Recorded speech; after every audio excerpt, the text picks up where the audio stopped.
Welcome back to the deep dive. Okay, forget AI for a minute. Today we're talking about the machine that actually runs your life. That's right. I mean, the one between your ears. It's complex, it's frustrating, and it's surprisingly full of bugs. We're looking at the very architecture of how you think. We are. And for this dive, we're pulling from some really foundational research on how the mind works. Our mission here is, well, it's pretty powerful. What is it? We want to give you a new vocabulary, a more precise one, to spot these systematic errors.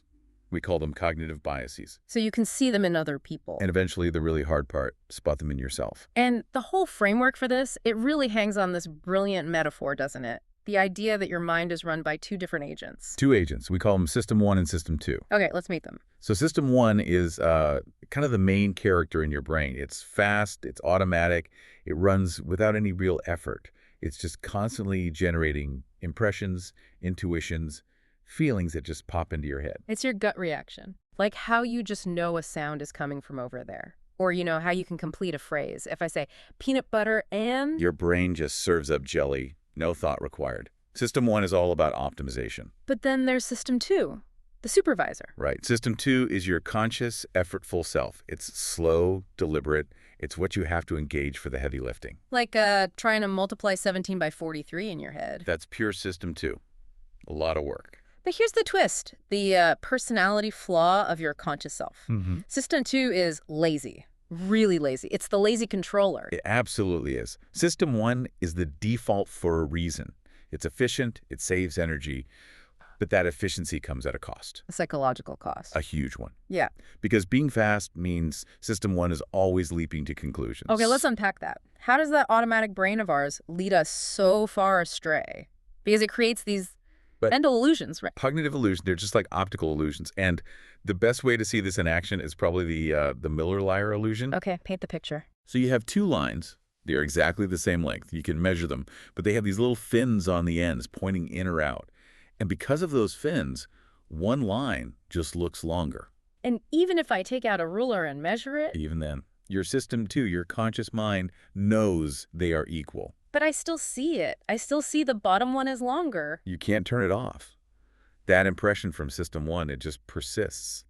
The only way to fight it is to actively learn to mistrust your own eyes. And that takes effort. And effort is where the real trouble starts. Because System 2 doesn't have unlimited capacity. Not at all. And when it's working hard on one thing, it can make you blind to everything else. This brings us to the invisible gorilla, a classic experiment. It's a perfect example. So they had people watch a video and give them a really hard task.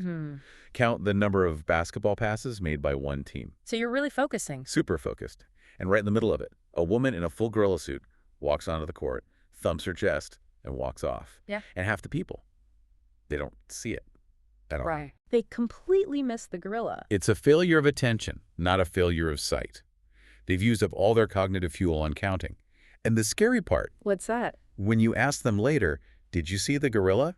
Yeah. They're absolutely certain there was no gorilla. Wow. So we're blind to the obvious.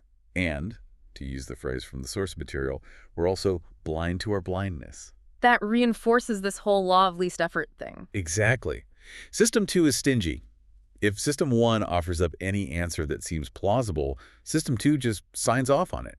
It doesn't want to do the extra work of checking the math. Okay, I think we have to try this out on you, the listener. This is the ultimate test for what the researchers call intellectual sloth. Get ready to use that lazy System 2. Let's do it. A bat and a ball cost $1.10 in total.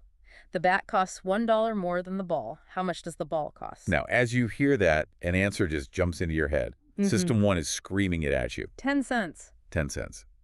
But hang on. Think about it for a second. If the ball is 10 cents and the bat is $1 more, The bat would be $1.10. which makes the total $1.20, that's wrong. The actual answer is 5 cents. 5 cents for the ball, $1.05 for the bat. Total, $1.10. But it takes a few seconds of actual thinking to get there. And this is where the laziness really shows. Over half the students at universities like Harvard, MIT, Princeton, Are kidding. they gave the wrong intuitive answer. They obviously have the smarts to solve it. They just didn't spend the little bit of mental energy it takes to check their gut feeling.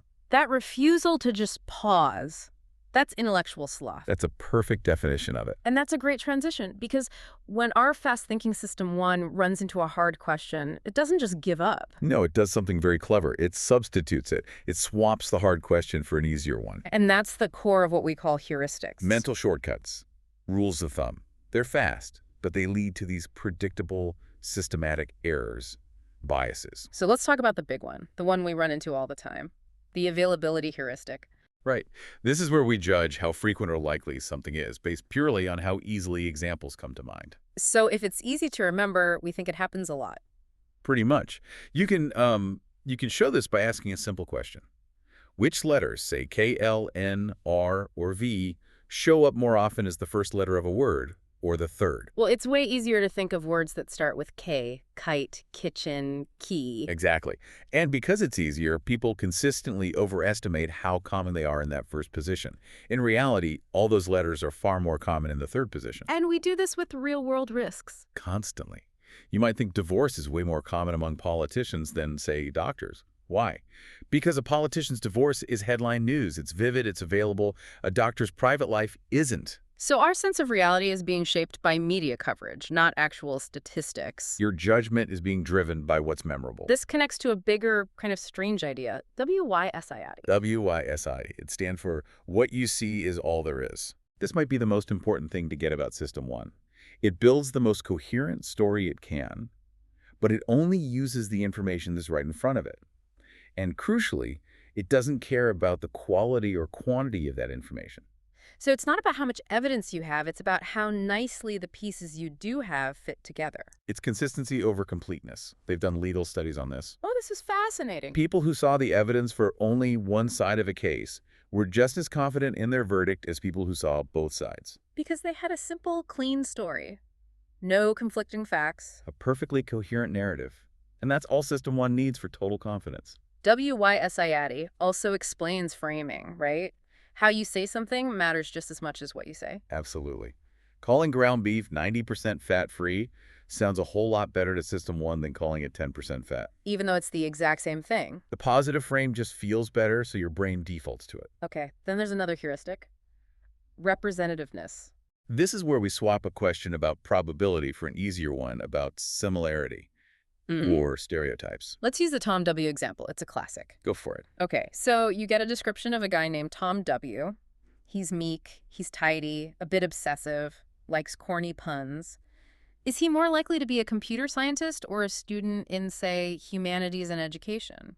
And almost everyone says computer scientist. Right, because he perfectly matches the stereotype, the representative image. But that completely ignores the base rates, the actual statistics. That should tell you what? They tell you that there are vastly more students in humanities and education than there are in computer science.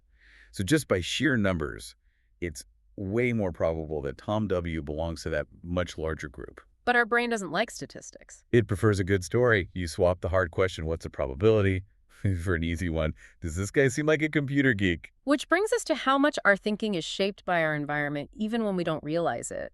The idea of cognitive ease. Yes. Cognitive ease is that comfortable state you're in. When everything feels good, things are flowing, you're in a good mood. And when you're in that state, you are way more likely to believe what you hear and trust your gut. This has some really practical, almost scary implications. It does. For you listening, if you ever have to write something persuasive, the studies on truth illusions are clear.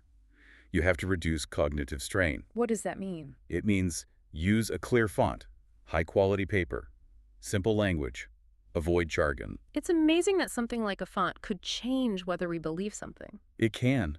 The research shows a false statement like Adolf Hitler is born in 1892 is more likely to be believed if it's printed in a crisp, clear font than if another false statement, say Adolf Hitler was born in 1887, is printed in a blurry, hard-to-read one. Because easy processing feels true. Effortless processing signals comfort, and comfort signals truth to your System 1. And this unconscious influence, we see it so clearly with priming effects. Oh, absolutely. The ideomotor effect is a wild one. Yeah. You have people read a list of words related to old age, Florida, bingo, gray, that kind of thing. And then what? And then, when they leave the room, they walk significantly slower down the hallway. And they have no idea why. None at all. The words prime their behavior completely unconsciously. And money primes are even crazier. They really are. In these experiments, you subtly expose people to reminders of money, a screensaver with dollar bills, a picture of cash on the wall. And it has a double effect. They become more independent. Right. They'll work almost twice as long on a really hard problem before asking for help. But they also become more selfish. They're less likely to help someone who accidentally drops a bunch of pencils nearby. So the mere idea of money primes us for self-reliance, for individualism, Yep. and it's all happening under the radar, Clearly. which makes you wonder how many of our big decisions are just driven by emotion. That's the effect heuristic, isn't it? That's it, exactly. We substitute the hard, rational question, what do I think about this, Yeah. with a much easier one. How do I feel about it? Yes. And if System 1 has a good feeling about something, it automatically concludes it has high benefits and low risks, even with no new information. The technology risk studies show this perfectly. They do. You give people a message that just talks up the benefits of, say, nuclear power. Afterwards, they don't just feel better about the benefits, they also develop a much more favorable view of the risks. Even though you gave them zero new safety data. Zero. The good feeling about the benefits bled over and colored their perception of the risks. The emotional tail wags the rational dog. And this need for a simple, coherent story also messes up how we see the past. Hindsight bias. The I knew it all along effect. We've all felt this. Once an event happens, a stock market crash, an election result, we just lose the ability to remember how uncertain we were before it happened. Which is so unfair in a professional setting. You judge a decision by its outcome, not by the information the person had at the time. Exactly. You're judging their foresight with your perfect hindsight. It makes us constantly second-guess past decisions because we can't accurately remember the fog of uncertainty we were in. And then we do the exact opposite when we look to the future. The planning fallacy. It's the mirror image. This is our almost universal tendency to be, well, wildly optimistic about how long projects will take and how much they'll cost. The famous example is the Scottish Parliament building. What was the original budget? The estimate was about £40 million, And the final cost. over £400 million. A tenfold increase. We see it everywhere. Home renovations, new products. Why are we so consistently bad at this? Because planners always take the inside view. They get obsessed with the unique details of their own special project, their team, their plan. They build this perfect, coherent story. There's WYSIAD again, of how everything is going to go just right. And they fail to take the outside view. They fail to ask the simple, boring question. Of all the similar projects in history, how long did they actually take? That statistical reality is boring. Our own unique story is exciting. So we ignore the data. System 1 loves a good story. It hates boring statistics. So how do we fight this? How do we fight this overconfidence? There's a brilliant tool for this. It's called the premortem. Designed by Gary Klein.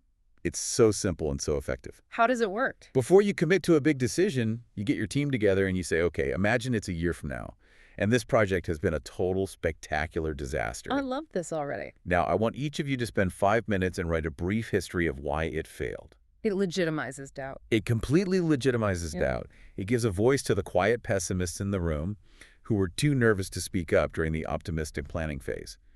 It forces System 2 to look at all the messy ways things could go wrong, things System 1 would much rather ignore. Okay, so we've taken a real deep dive here. Into the two systems, into how System 1's need for a fast, coherent story leads to all these predictable biases in our judgments, our plans, our choices. And the challenge for you, for all of us, isn't just knowing the names of these biases. It's catching them in the act. In yourself. That's the hard part, which leads to this final, big problem. The illusion of skill. Okay. Think about stock pickers or political pundits. The confidence they feel, that deep subjective certainty, it often has nothing to do with how good their information is. It reflects how coherent their story is. It's WISIAD again. If they have a neat, simple narrative about the future, they feel like they know what's going to happen. Precisely. Yeah. So in any field where the future is truly uncertain, like the stock market, that feeling of high confidence, it's not a sign of expertise. It might actually be a warning sign. Be wary of the person with the perfect story. Be very wary. Which brings us to one final provocative thought for you to chew on. We've spent this whole time talking about errors of judgment. But the source material draws this incredible distinction that really governs our choices between the experiencing self and the remembering self. Two more characters inside your head. The experiencing self is the one living your life moment to moment. It feels the pain, the joy, the boredom. But the remembering self. The remembering self is the storyteller. It's the one that keeps score. It edits your memories and builds the narrative of your life. And here's the problem. The remembering self is the one that gets the deciding vote in your big life choices. So we choose future experiences based not on how they'll actually feel, but on how we think we'll remember them. Yes. People will choose to repeat a longer, more painful medical procedure if its ending was slightly less painful, just because the memory of it is better. The remembering self doesn't care about duration, only about the peak in the end. So the errors of memory of storytelling might be just as powerful as all these cognitive biases we've talked about. They shape everything. What makes your moment-to-moment experiencing self happy is not always what satisfies the story-driven remembering self. And that leaves you with a really tough question. Which you are you making your choices for?